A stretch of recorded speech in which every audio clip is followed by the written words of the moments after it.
Okay, so under the Analyze letter of the Assure model, my student population that I would be focusing on is 12th grade students in KDISD.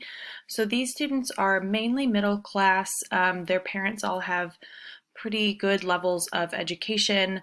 It is an academic English class, though. It's not an AP or advanced class, so the majority of the kids are average learners, and most students are well behaved and polite.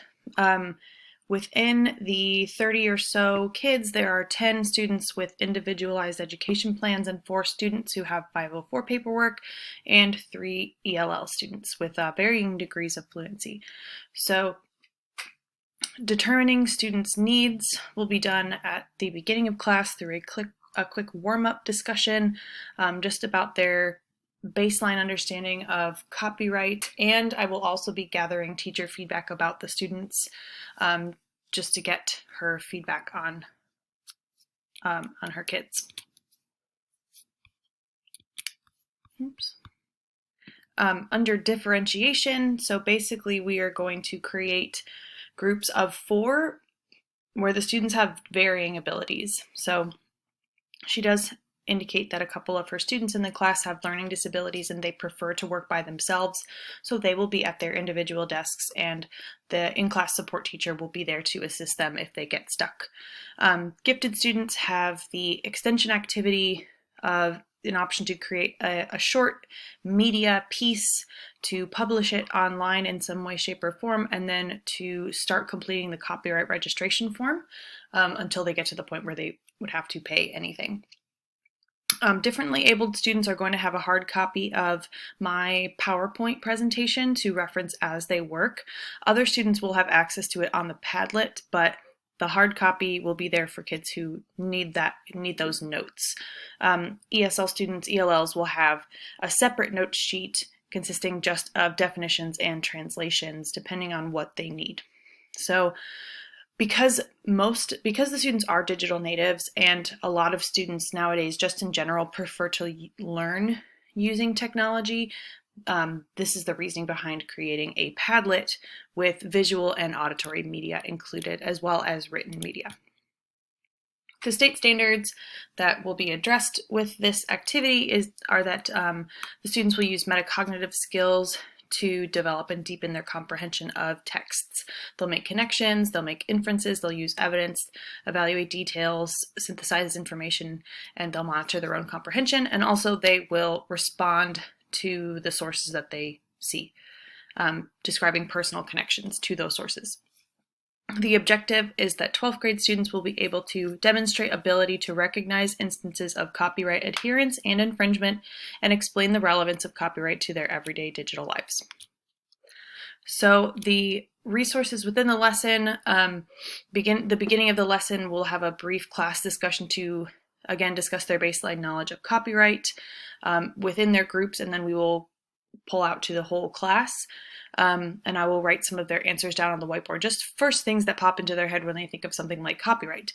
I will review the learning objective and then begin my presentation.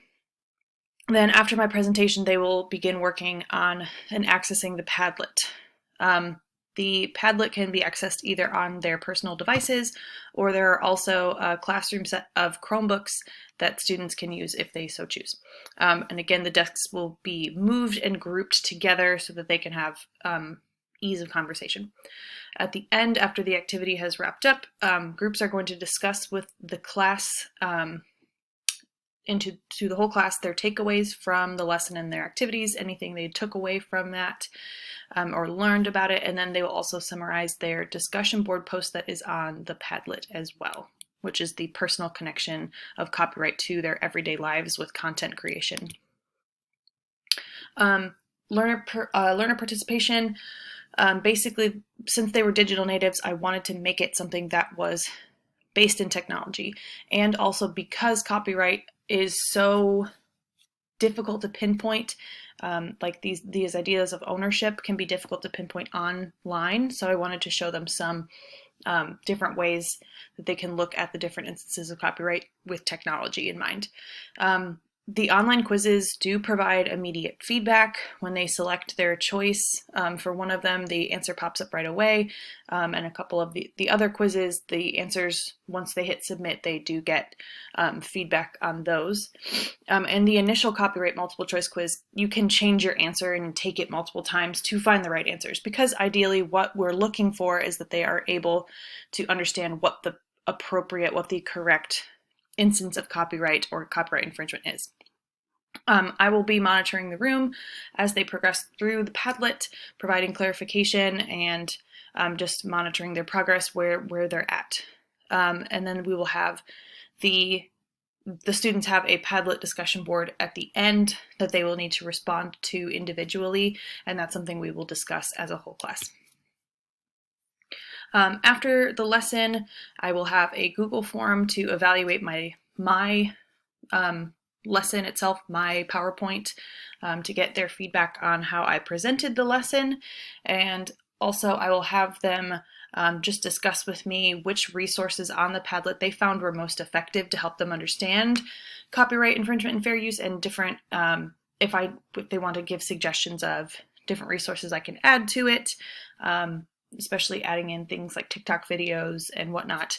So we can talk about the ideas of copyright on social media sites as well. If they want to provide that feedback, they can do so in a whole class setting, or